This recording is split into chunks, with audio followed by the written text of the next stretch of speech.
Hi, I'm Mr. Wahlberg, and I'm glad you're here. In our last episode, we talked about some of the technological inventions that made it possible to build new American cities. In this episode, in episode 2, we're going to talk about how those new cities would grow to welcome in all kinds of new people. So, dear student, incline your ear and hear our story so that you may find your place among his delights.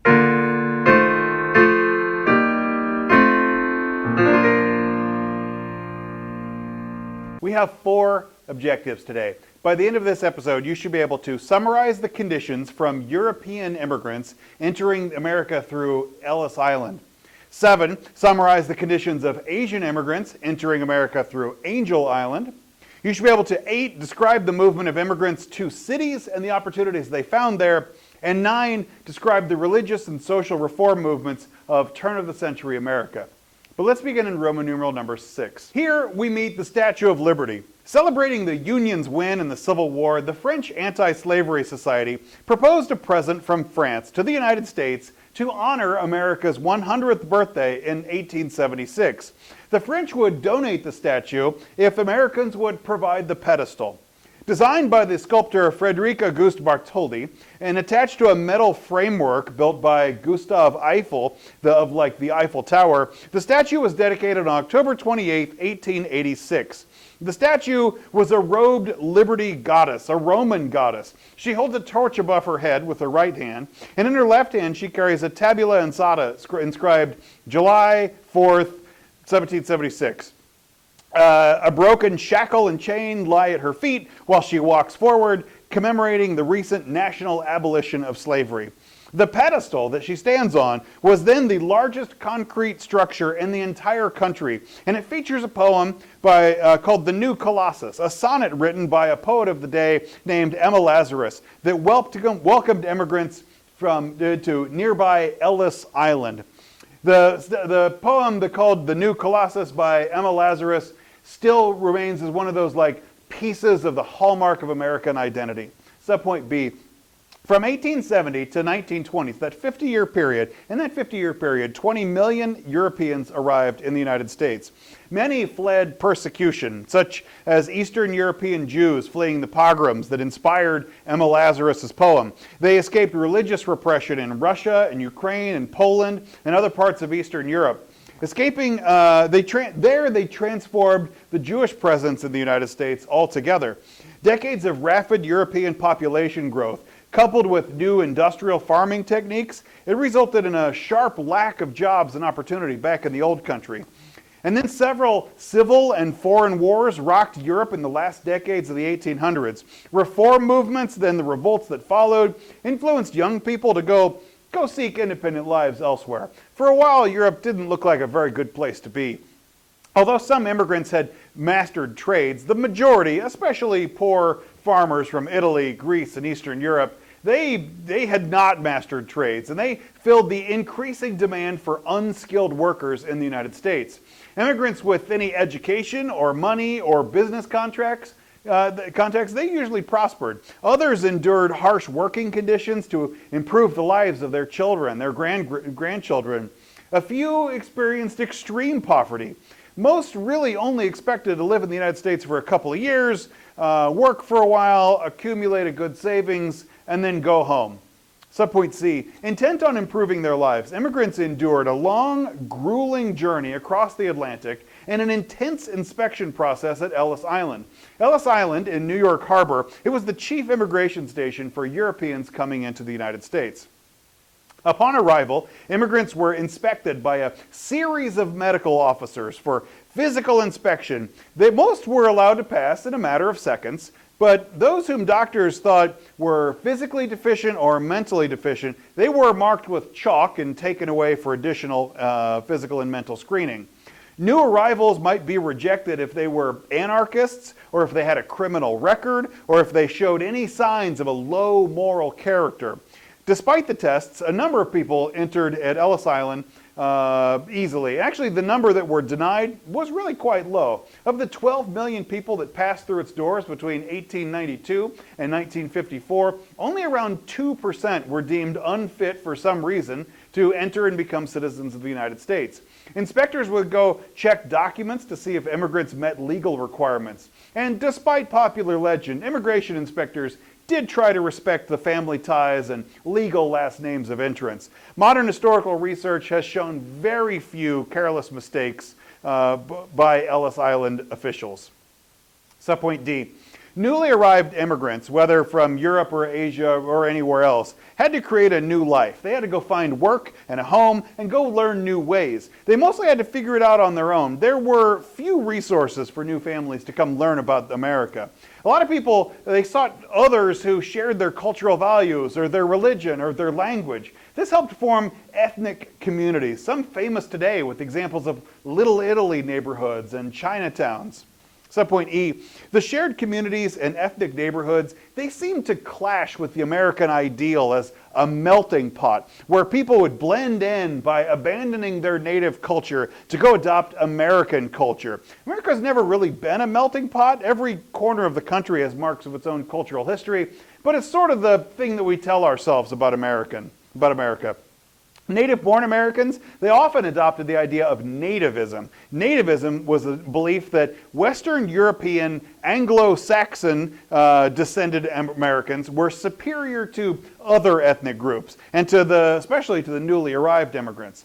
Nativism was also tied to religious bigotry. Catholicism and Judaism were these foreign, other religions that just didn't seem to be properly American.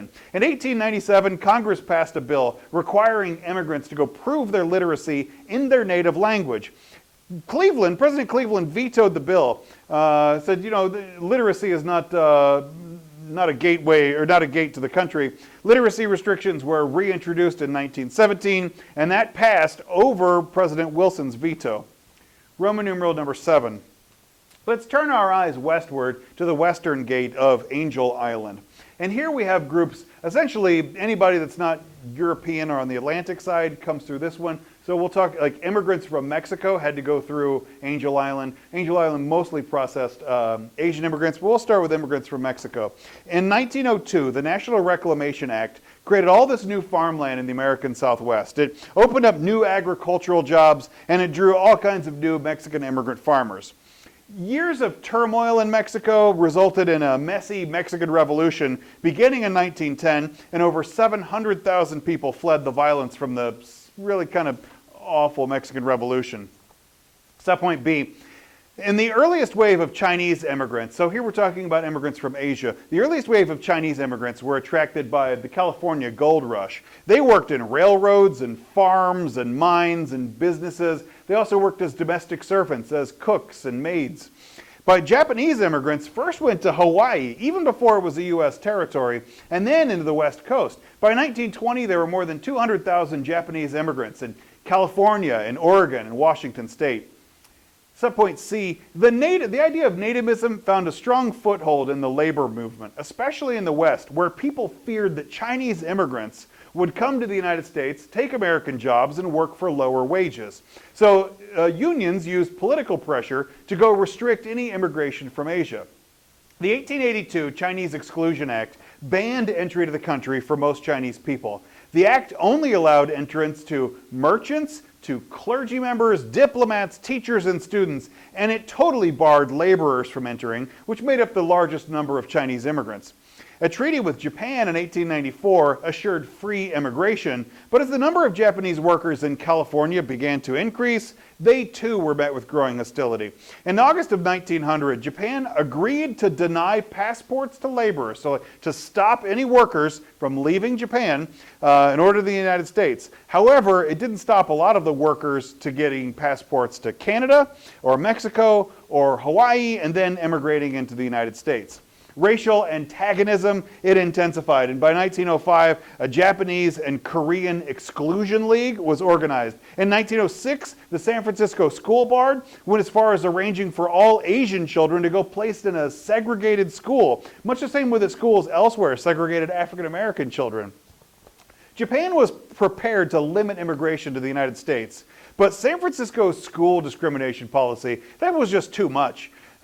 And so it just angered Japanese diplomats. President Theodore Roosevelt persuaded the city to please stop segregating, But in return, Japan agreed to deny passports to its laborers who intended to enter the United States directly or indirectly, and also recognizes the United States' right to exclude Japanese immigrants holding passports originally created for other countries. Called the 1908 Gentlemen's Agreement, this gentleman's agreement calmed the growing tension between the two countries.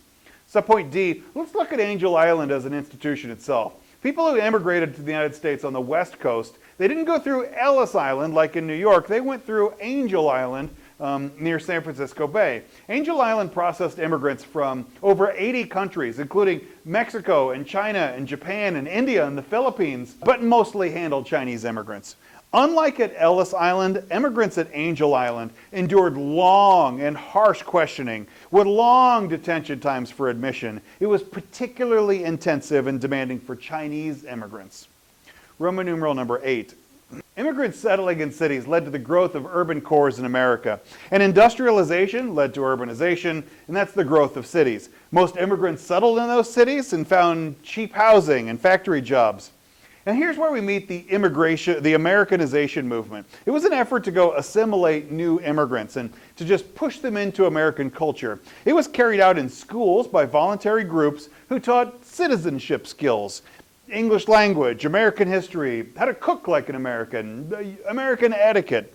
Still, many immigrant communities, they remain strongly insular, that's a good word, they remain strongly insulated, keep to themselves, because ethnic communities provided real social support to new families.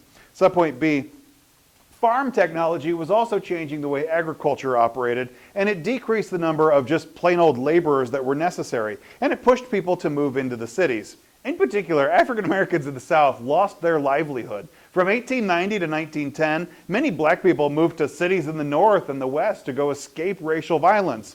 There they found that there is discrimination and racism in the North also. The competition for jobs between black people and white immigrants, it caused tension that sometimes erupted in real racial violence. Working class families lived in houses on the outskirts of town or in boarding houses, temporary houses like where somebody would rent out individual rooms in their home. Later, row houses were built for single families, but soon immigrants took over those row houses with 2 or 3 families crammed into each one. And ultimately, tenements. Tenements are multi-family urban dwellings, like apartments, but smaller and with less amenities, sometimes not even like windows. They were overcrowded, they were unsanitary, and sometimes really unsafe. Subpoint D. During the early 19th century, cities served as commercial and financial centers and were usually located along harbors or riverfronts. But larger and denser cities, they snarled the roads with congestion and it challenged city builders. In 1887, Frank Sprague's electric trolley system became the main mode of transportation in the cities. But it still ran on crowded city streets and faced the same traffic congestion problems. Congestion in the cities led to the development of elevated and underground transportation. New York built above-ground train lines, and San Francisco started streetcar operations, and Boston made the bold move to build the first underground subway system. Mass transit had become rapid transit. By the early 20th century, railroad transit system linked the cities to the suburbs, and it allowed people to find new and cheaper housing options. Subpoint E, indoor plumbing was an emerging technology, but not all people had access to it. In the 1870s, cities had filtered water, and in 1908, even chlorinated water became available. But still, the streets were littered with horse manure and open gutters and factory smoke and poor trash collection. Cities hired contractors to come and sweep the streets and collect the garbage and clean public outhouses, but they often did so pretty poorly. By 1900, cities had developed sewer lines and sanitation departments, and I don't think we can understate how important that is for cities, really any of us, to live a better life. Subpoint F, as those populations grew, so did theft, and thieves flourished in these new growing cities. But early police forces were far too small to be effective, and they struggled to develop policing methods that could work in modern cities. Fire protection, too, was a constant struggle. We had limited access to water and poorly constructed wood buildings lit by candles and lamps and heated by kerosene. It's a recipe for disaster. Before 1900, most city firefighters were volunteers and they weren't consistently available. But by the turn of the century, most major cities had full-time professional fire departments. Roman numeral number 9. By 1900, a new scientific, literary, and artistic ideas, they posed a significant challenge to religious faith. Although some Americans argued that science would sweep away religion altogether, American religious practice, it did remain vibrant. But the emerging theory of evolution, more about this next unit, but the emerging theory of evolution sent shocks through religious traditions as Protestant and Catholic and Jewish churches, they all saw their membership fall away from religious practices both in the United States and abroad. In the late 19th century, many native-born, prosperous American Jews, they embraced Reform Judaism. They abandoned religious practices like keeping a kosher kitchen and conducting services in Hebrew. But this was not the way of the Yiddish-speaking Jews from Eastern Europe. Generally, they were much poorer and eager to preserve their own traditions, so they founded Orthodox synagogues, often in vacant stores, and practiced Judaism just like they had done at home. Protestants developed new creative responses to the era of industrialization, while millions of newcomers built their institutions for worship and religious education. By 1920, almost 2 million American children attended Catholic elementary schools instead of public schools. And Catholic dioceses across the country operated 1,500 high schools. These immigrant Catholics that remained faithful to the church, they were pretty anxious to preserve what they had known in Europe, and they generally supported the church's traditional wing. But they also wanted religious life to express their ethnic identities. And so the Catholic hierarchy agreed to appoint immigrant priests to serve as auxiliary bishops within their existing diocese. Subpoint B, some of the Protestant innovations would be far-reaching in American life. Facilitated by global steamship and telegraph lines, Protestant foreign missions in Asia, in Africa, and in the Middle East, they grew rapidly after the Civil War. Missionaries were supported at home by millions of armies of volunteers, including many women. Missionaries won converts by offering medical care and promoting women's education. Militant Protestants created a powerful political organization, the American Protective Association. This virulently nativist and anti-Catholic group advocated that all public school teachers be Protestants, that no Catholics would hold public office, and immigration be restricted. Although Protestants still accounted for 60% of Americans who were affiliated with any religious body, the formation of groups such as the APA, it showed a fear of Catholics and Jews in an effort to try to limit their dominance. While some Protestants enlisted in foreign missions, and others responded by evangelizing among the unchurched and the indifferent. They provided reading rooms and day nurseries and vocational classes and all kinds of other services. This movement to renew the religious faith through the dedication to public welfare and social justice, it became known as the social gospel movement. And that brings us to subpoint C. The social gospel movement was a religious and social reform movement prominent in the United States between 1870 to about 1920. Social gospelists believed that the kingdom of God required social salvation as well as individual salvation, and it tried to improve industrialized society by adopting biblical principles of charity and justice. The movement was promoted by liberal Protestant ministers, including Walter Rauschenbusch and Charles Sheldon.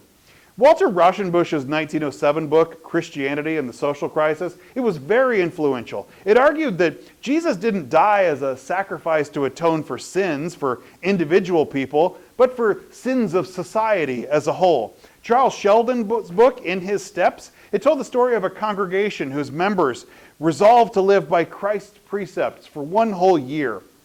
Here we also see the arrival of the Salvation Army, which arrived from Great Britain in 1879. It spread a social gospel message of repentance among the urban poor, offering assistance programs that ranged from soup kitchens to shelters for former prostitutes.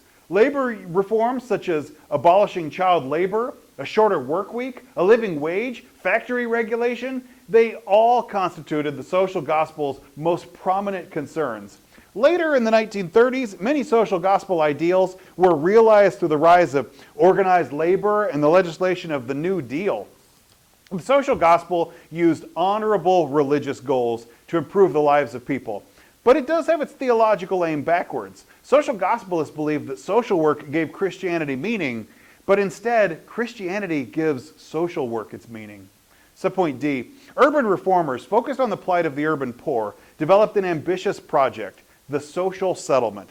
The most famous of these was Hull House on Chicago's West Side. It was founded in 1889 by Jane Addams and Ellen Gates Starr. Addams was part of that social gospel movement, and she was motivated to help the newly arrived immigrants become integrated into American life. She envisioned Hull House as a link between the middle and the working classes, where both learned about each other and both shared what each could do for each other. Addams and her colleagues began to believe that immigrants already knew everything they needed. What they lacked were the resources to fulfill those needs, as well as a strong political voice. Hull House was typical in that it offered a bathhouse, a playground, a kindergarten, and a daycare.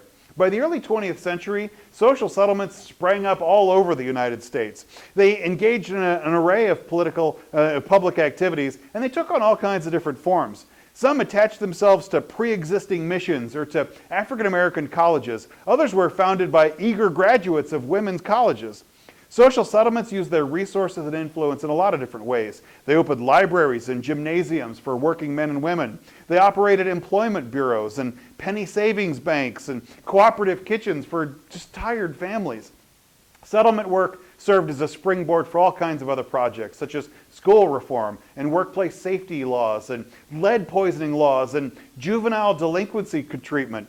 Settlement work was an early and crucial proving ground for the emerging profession of social work, which transformed the provision of public welfare. It rejected the older model of private Christian charity dispensed by the well-meaning middle class to those people in need. And those people in need would continue to need help in all kinds of different ways, whether it's through charitable work or through the government, how people would spring forth to go help those on the margins. It's a really thrilling story, and I can't wait to tell you about it. Make sure you like and subscribe. God bless you.